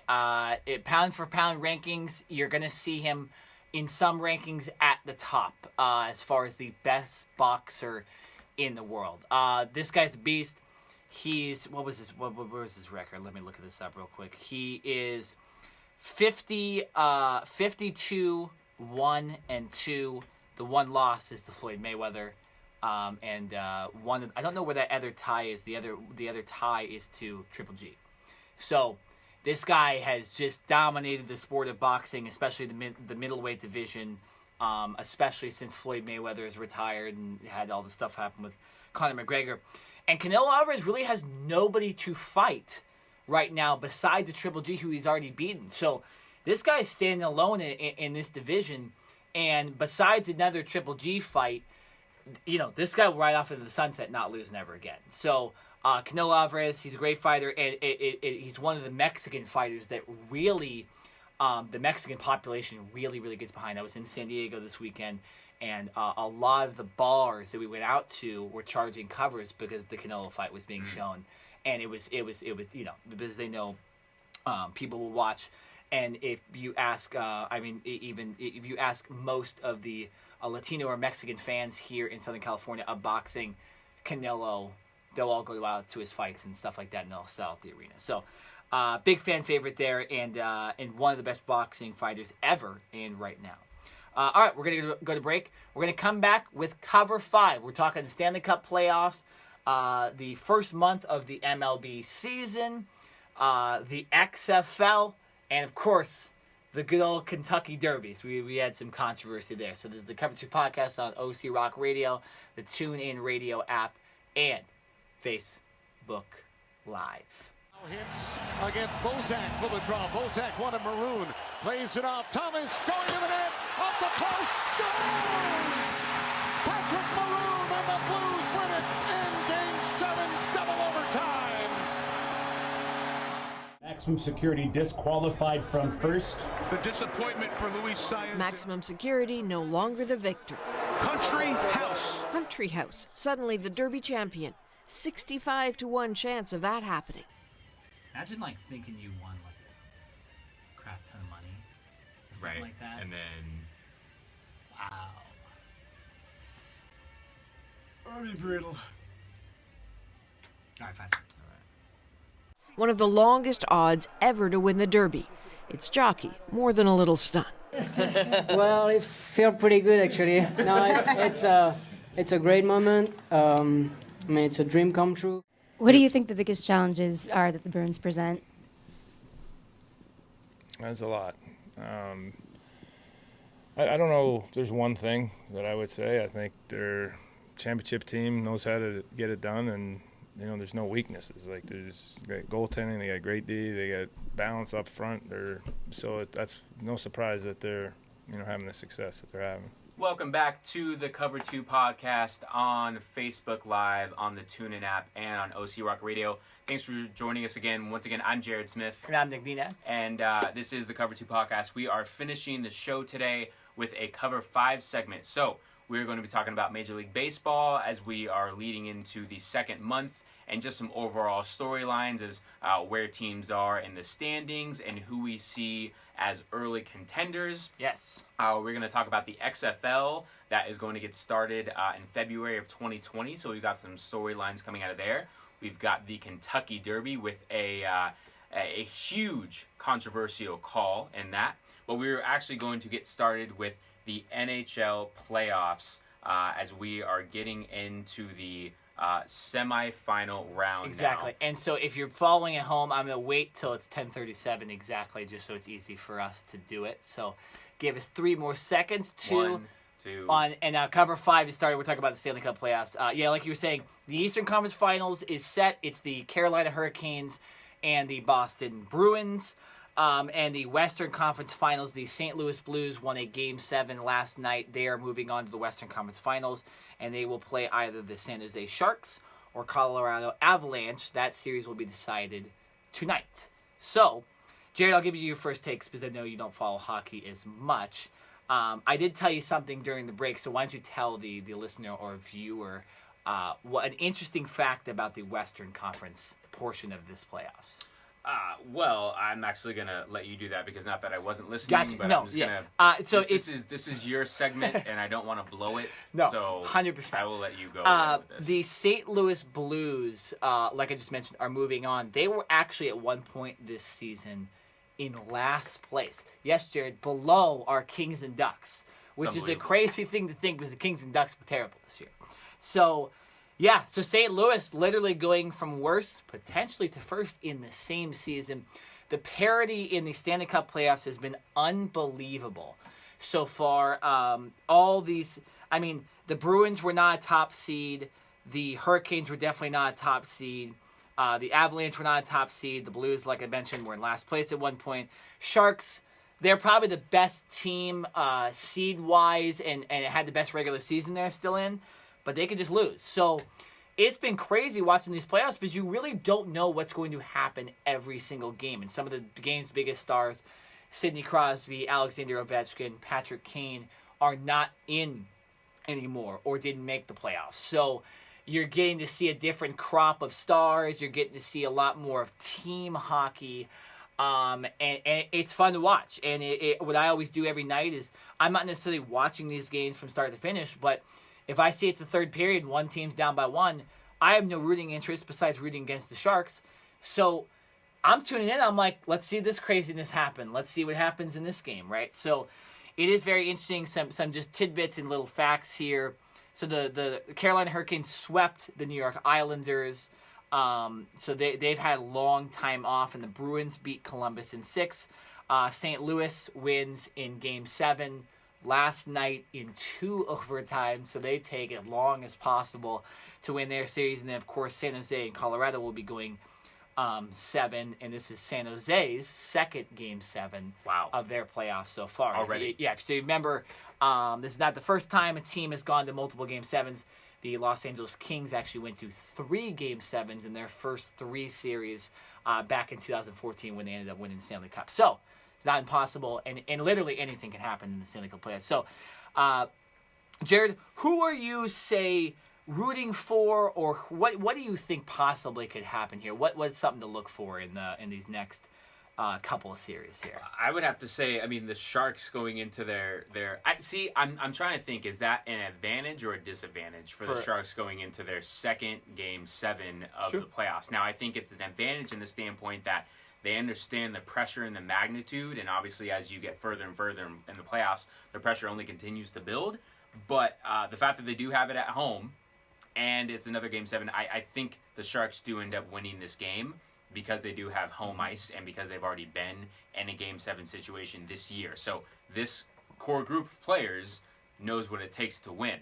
But I think, like you mentioned, like I said, I don't follow hockey nearly as much as you do, but the fact that there's a lot of parity in the league right now, I think it just makes it a lot more interesting as opposed to basketball where it's always just been the Warriors or the Patriots in the NFL. Here it's like, okay, we had Washington who won last year, and this year they're no longer in it, and we have no idea who's going to win. No, literally, I cannot give you guys a prediction on who's going to win the Stanley Cup because the Bruins could sweep Carolina. It just something can happen. I looking at the beginning of these series, the Bruins are going to be missing one of their best defensemen, Charlie McAvoy, because he got suspended for actions that he did in Game 6 or Game 5 of the Blue Jackets Bruins series. So they will be down a defenseman. But I'm going to look at it like this. For that Game 1, because even though the Bruins are missing one of their defensemen, because they're going to be coming off a longer series with a little more momentum, winning a game on the road, I think it's a little bit like the Denver-Portland series. I think even though Carolina's had a lot of time to get prepared, I'm going to go Bruins win that Game 1, and I am going to go Sharks win that Game 7 as well. All right, 5 minutes exactly right there on that segment. So we're moving on to the Kentucky Derby. And I did not watch the Kentucky Derby live. Actually slept through it, in fact, and long Friday, the night before. And then you have this crazy controversy that happens with Maximum Security, the favorite to win the race. He finishes first, right? Crosses the line first. And in fact, the original favorite actually was scratched before the race too. So this has to be one of the craziest Kentucky Derbies ever in the 145 years that it's happened. So not only do you have the favorite scratch before the race, the next favorite finishes first. You know, a lot of people probably win money, but they're like, whatever, right? You know, great. And then, you know, they say, oh no, that horse didn't win. The favorite didn't win. This 65-1 underdog who finished second is actually the winner because that other top horse, Maximum Security, decided to bump all the horses and do all that stuff that I didn't know was a rule. So we have all this craziness, and one horse wins the other. Now there's appeals. Now one of the horses isn't going to the Preakness. The other horse is probably not going to win the Preakness because he was a 65-1 favorite to win the first race and didn't actually win. So, Jared, what does all this mean? What happened here? Did Tom Brady and his presence have anything to do with this? Wow. Throwing shots. Yeah, no, what happened here? What was the big deal? So I think there's a lot of gray area in the impeding progress of another horse. And there were 2 other jockeys that actually brought this up as to why this all started in the first place. But I think there is an asterisk by the now winner. Because at the end of the day, I think Maximum Security... Now, I did watch the highlights of this, and yes, there were some bumps, but, you know, I could probably argue that impeding the progress in some type of way happens in almost every single horse race. Yeah. Especially towards the beginning when everyone is clumped together and you're merging on each other trying to get the lead. Exactly. So wouldn't like the beginning of the race automatically disqualify like half the horses? Because that's where there is that gray area where you can do it at the very beginning of the race because you're coming out of stables or whatever they're coming out of, but then near the end it can't just happen on a rainy day. Like that's where I get it, because in NASCAR you see this, you can't do this, and I believe IndyCar you can't do this. Number one, because it's dangerous as hell and going 200 miles an hour. And bumping each other is very dangerous. Obviously, horses, it's the same thing. But I just feel like if it wasn't intentional and there wasn't major contact that bumped you to the front, I think in the biggest race of the year when there's so much money on the line, this call probably shouldn't happen. Right, and I think for Country House, there's an asterisk next to his name now, and like you said, 65-1 odds. The fact that Maximum Security is not going to race in the Preakness, there's so many storylines that come out of this. Now, I'm not saying that this is wrong. It's just there's only been one other disqualification, and that was all the way back in 1968, and that took a hell of a lot longer while they did appeal to get an actual final decision. This appeal that took place on Monday, within like 2 or 3 hours, was denied. I mean, they were sold and set on their decision that they were not going to overturn this, and that Country House was going to be the winner. Maximum Security would. Why not run the Preakness and beat all the horses again and be like, yeah, we should have won? You know, why not do that and then go to the Belmont Stakes, whatever, a month later and then win that one and go, I would have won the Triple Crown. So look at, I have the best horse, and then you can go around to all the other things and make more. Keyword is would have. Yeah, it's true. Would have. So I don't know if they're just saying at this point we just want to save our horse and we don't even want to. I don't know that, because if you're that jockey and that owner, treat it like USC's 2005 national championship. It happened in the record books. It didn't. And Reggie Bush didn't. It wasn't on that team. But we all know as USC fans, it happened. Okay, so I would take it like that. I don't know why you're not running the Preakness. I get you might be making a point, but like you mentioned, it clearly, I get the referees, judges. I don't know anything about horse racing, but the judges clearly are saying, no, this was a violation. You can't do this. And within, like you said, a couple hours, they said, nope. So go run the next race. They were set on this, and this was not going to change. No.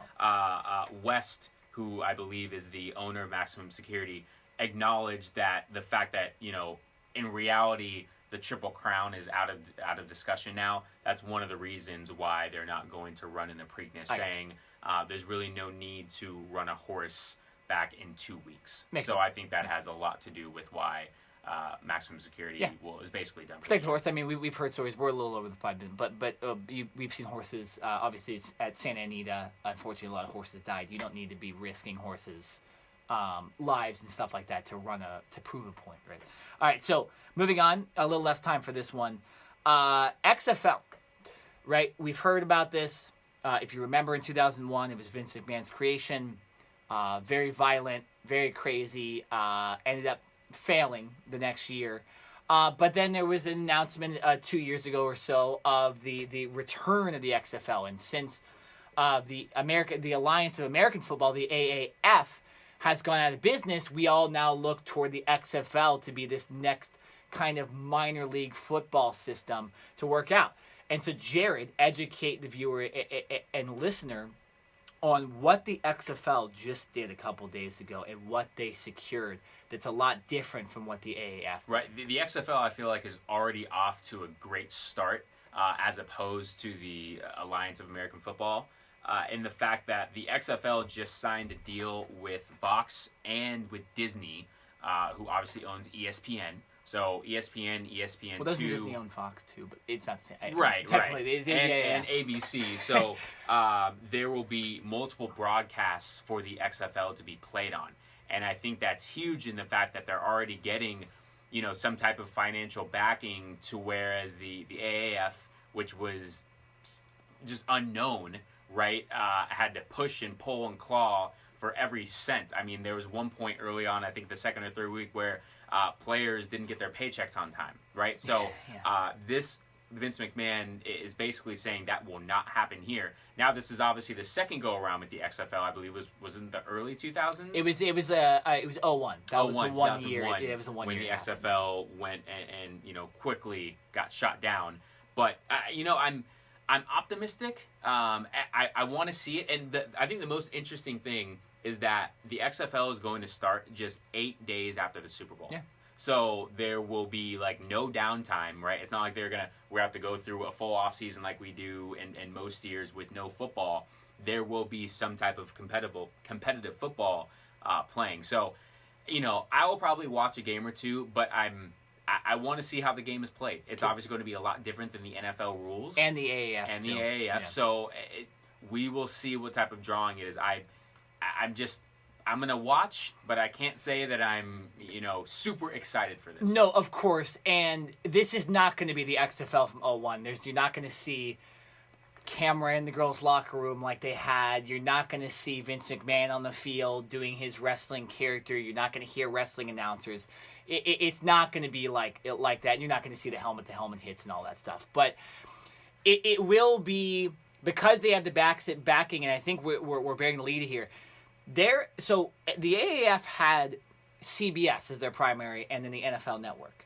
Okay, the XFL just secured Fox and ABC and ESPN, like they're securing the NFL's channels, right? And WWE is moving. Who obviously Vince McMahon owns the XFL as well, is moving to Fox and has a $2 billion deal with Fox for one of their wrestling shows too. So.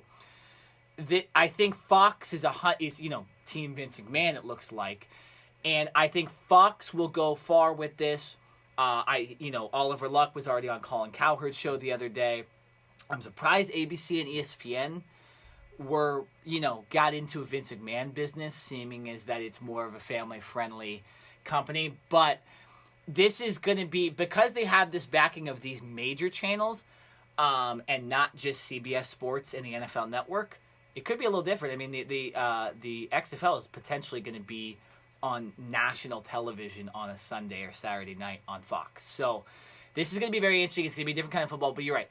Even though I'm a fan of the guy, and I know it's a little bit more, I'll probably be more of a fan. But if the football sucks, then I'm not going to watch. Right. So, and if the football does suck, this league will not be around of course. long. Yeah. Right. No, true. It does not have. The NFL is so entertaining Yes. that you can't. You're not going to watch subpar. It does not have the NFL backing to where they can afford to have poor football and not good attendance and people not watching. This has to succeed and skyrocket from the beginning and get off to a great start, because if there's any type of rumblings of, oh, well, it was okay, but I'm not sure if I'm going to sit here and watch next week. Yeah. The XFL will be done in Make a it year. creative, sign some stars, figure it out. Like you saw what the AAF did, and that might have been why Vince McMahon ended up announcing that this league was going to happen, knowing that there was actually going to be a precursor to it to see what not to do. And he did, so all that stuff. All right, we need to move on. MLB, we're now in May, so technically the second month of baseball. I know the season started kind of really late March, but it still is the first month of the season. And a couple surprises here. We just want to go over the standings, kind of give you what we were right and wrong about our predictions earlier in the season. So looking at it right now, the first place teams are the Rays in the AL East, the Twins in the AL Central, Astros in the West for the AL. NL East, Philadelphia, not necessarily a surprise. In the NL West, the Dodgers, not necessarily a surprise. And in the NL Central, you have Chicago, the Cubs, St. Louis, Milwaukee, and Pittsburgh, all within 2 games of each other. That, not a surprise either, because we did predict the Central would be surprising. So, Jared, what's your biggest surprise this season? And what is your biggest... and what are you not surprised as far as? Right. So my biggest surprise to me is easily going in the AL East with the Rays. Right. And it's not necessarily. This is more about the Rays as opposed to. We know that the Yankees. I mean, they have more than a lineup that's on the DL right now. They probably have 2 starting lineups. Right. True. With infield and pitching that are on the DL. The so DL is unbelievable. Literally decimated with injuries.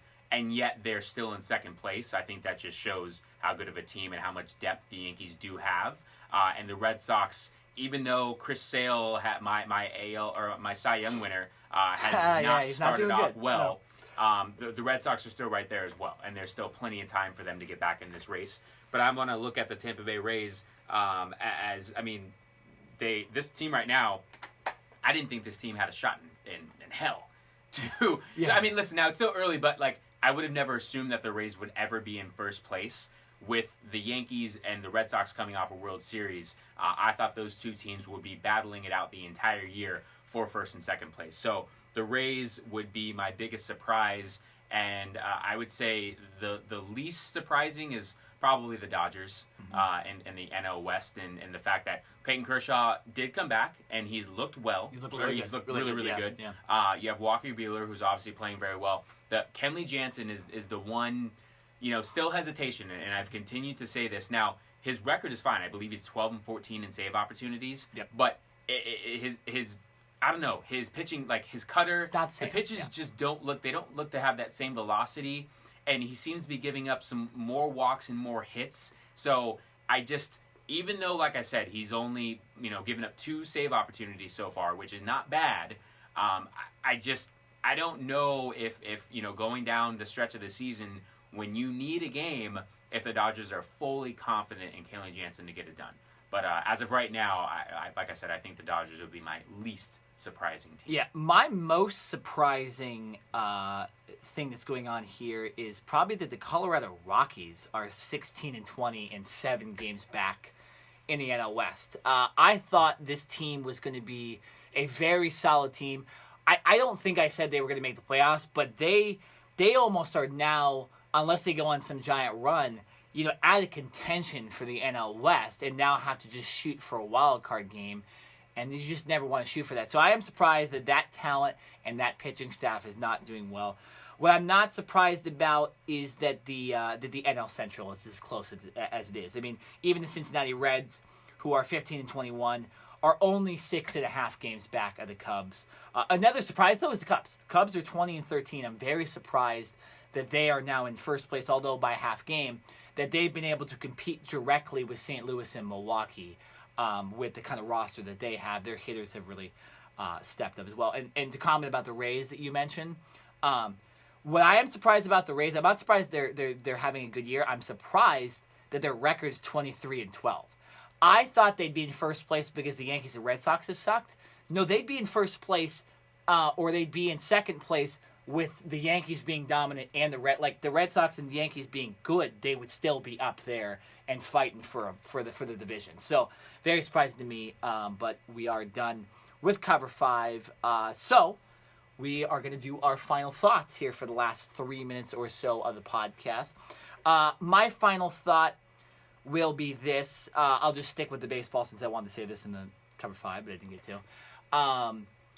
The Cody Bellinger is really having an amazing year right now for the Dodgers.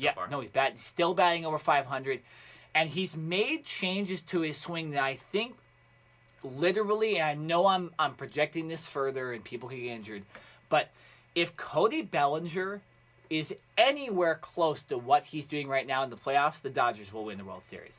Because I think the one reason they have not won the World Series, especially in 2016 when they lost in 7 games, was because of how atrocious Bellinger was in the playoffs.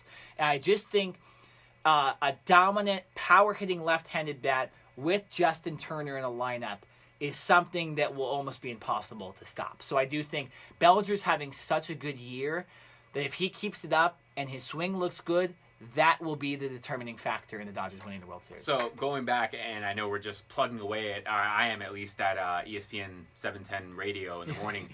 I was listening to them, and they also brought up another point that they said, that not signing Bryce Harper is actually turning out to be a good thing for this Dodgers team, because you do have Bellinger, and he's can maybe turn out to be somewhat of a Bryce Harper. The fact that he maybe isn't at the talent level of Bryce Harper right now, but the way that he's going, the fact that he's had an MVP caliber first month, and if he can continue down that stretch, now who knows? Eventually, he might get paid the way that the baseball salaries are going. he might get paid like a Bryce Harper one day. But, what do you say to the people that say, not getting Bryce Harper was actually a good thing for the Dodgers? Oh, I agree with them because, number one, you don't have this giant contract. So I never wanted to sign Bryce Harper to a long-term extension. I always said that, sign him to a long-term deal, but have a player option where he can leave after 2 years, like something like that. So I'm not surprised. I would love to have a bona fide star in the league, but like Bob Costas said the other day on MLB Network when I was watching, he said that besides Harper's MVP season, he really hasn't been a superstar in the MLB. And that's a take that not a lot of people will say. So I respect Costas for saying that, but I do agree with him. It's something that is true. And you look at Mike Trout compared to Bryce Harper, there is a reason Mike Trout got $100 more million and $10 more million per year, because Mike Trout's consistent and Bryce Harper is not. All right, there you go. You hear the music right there if you're listening on OC Rock Radio and the TuneIn app, or if you're watching on YouTube. If you're watching on Facebook Live, you can't hear anything, just our voices, which is good enough, right? Good podcast today, Jared. We'll be watching the rest of this NBA playoffs. It'll be exciting to see if all our predictions are right and stuff like that. We'll be coming back next week with more of that and a lot more. We'll look forward to in the future us doing kind of a way too early predictions for the NFL as well once these mini camps start really get going, stuff like that. And of course, I know there's some big golf tournaments. And I believe, do you know when the NBA draft lottery is? That is, I believe, sometime this month. Yeah, so it's coming up pretty soon. Yeah, So we'll I know definitely. Kyle Kuzma is representing the Lakers. I know that for sure. Yeah, so it should be. And I believe it's in Chicago. Yeah, where they do that draft. But yeah, the Bulls have a chance to that number one. It's like the middle of this month.